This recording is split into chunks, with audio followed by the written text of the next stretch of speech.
जिस शरीर की मिट्टी से तुम्हें इतना मोह है, यदि उतना ही प्रेम श्री राम के चरणों से होता तो तुम्हारा जीवन धन्य हो जाता। यह कथा गोस्वामी तुलसीदास और उनकी पत्नी रत्नावली के बीच के उस प्रेम की है जिसने आगे चलकर भक्ति, वैराग्य और रामचरितमानस जैसे महाग्रंथ को जन्म दिया। गोस्वामी तुलसीदास की पत्नी से प्रेम की कथा। अयोध्या की पावन भूमि के समीप एक साधारण ब्राह्मण परिवार में जन्मे तुलसीदास बचपन से ही विलक्षण बुद्धि और संस्कारों वाले थे। युवावस्था में उनका विवाह रत्नावली नाम की एक सुशील, सुंदर और धर्मपरायण स्त्री से हुआ। रत्नावली केवल रूप में ही नहीं, विचारों में भी अत्यंत दृढ़ और तेजस्वी थीं। विवाह के बाद तुलसीदास का मन संसार में रमा, पर उनका आसक्ति का केंद्र पत्नी रत्नावली बन गई। असीम प्रेम, अंधी आसक्ति। तुलसीदास रत्नावली से अत्यधिक प्रेम करते थे। उनका प्रेम धीरे धीरे भक्ति नहीं बल्कि आसक्ति बन गया। श्लोकों से प्रेम करते हैं या मुझसे?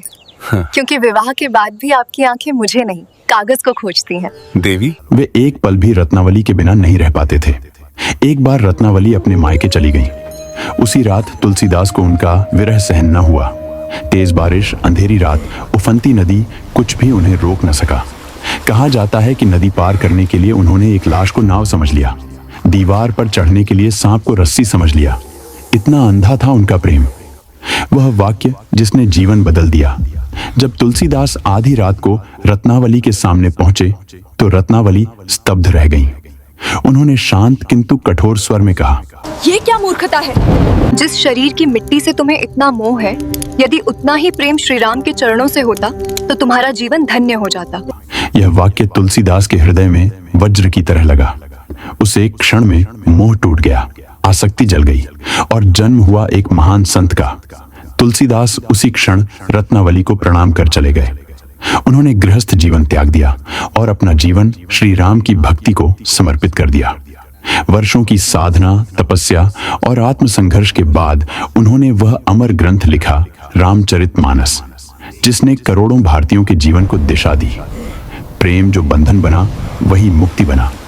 रत्नावली कोई साधारण स्त्री नहीं थी, वे तुलसीदास के जीवन की प्रेरणा थी। गुरुदेव, वैराग्य की प्रेरणा आपको कैसे मिली? एक स्त्री ने मेरे अहंकार को तोड़ा और राम से मेरा परिचय कराया। उनका एक वाक्य इतिहास बदल गया। यदि रत्नावली न होती तो शायद तुलसीदास केवल एक गृहस्थ होते और संसार रामचरितमानस से वंचित रह जाता।